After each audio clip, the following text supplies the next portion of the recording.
Михаил Ефимович Николаев в декабре 1991 года был избран всенародным голосованием на альтернативной основе первым президентом Республики Саха-Якутия, а в 1996 году был переизбран на второй срок.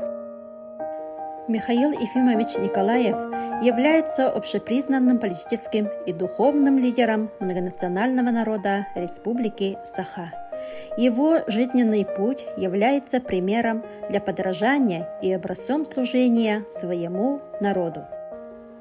Десятилетие президентского правления Михаила Ефимовича отличается сбалансированностью творческих идей и реальных дел, созидательной стремленностью к прогрессу и повседневной заботой о людях. За эти годы значительно вырос политический статус республики, была провозглашена Декларация о государственном суверенитете республики, принята новая Конституция Республики Саха-Якутия, подписаны Федеративный договор и договор о разграничении предметов ведения и полномочий между органами государственной власти Российской Федерации и органами государственной власти Республики Саха-Якутия. В области образования для эффективной реализации задачи подготовки кадров в целях модернизации и устойчивого развития республики был создан специальный департамент по подготовке и расстановке кадров при президенте Республики Саха. В области спорта были открыты два новых института физической культуры, создана Северная Олимпийская академия, которая является членом Национального олимпийского комитета России.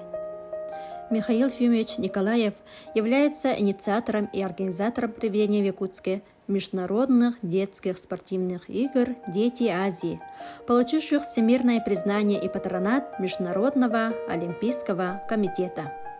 Первые игры были проведены в Якутске в 1996 году. В годы президентства Михаила Ефимовича Николаева возрождалась самобытная культура народа Саха. Национальный праздник Исых был признан национальным государственным праздником народа Саха.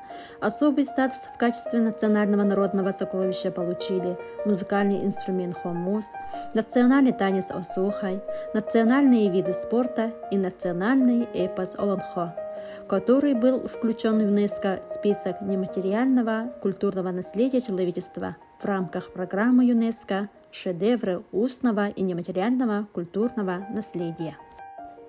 Михаил Ефимович установил День родного языка в качестве государственного праздника для укрепления уникальной самобытной культуры народов Якутии. Михаил Ефимович Николаев был признан человеком тысячелетия.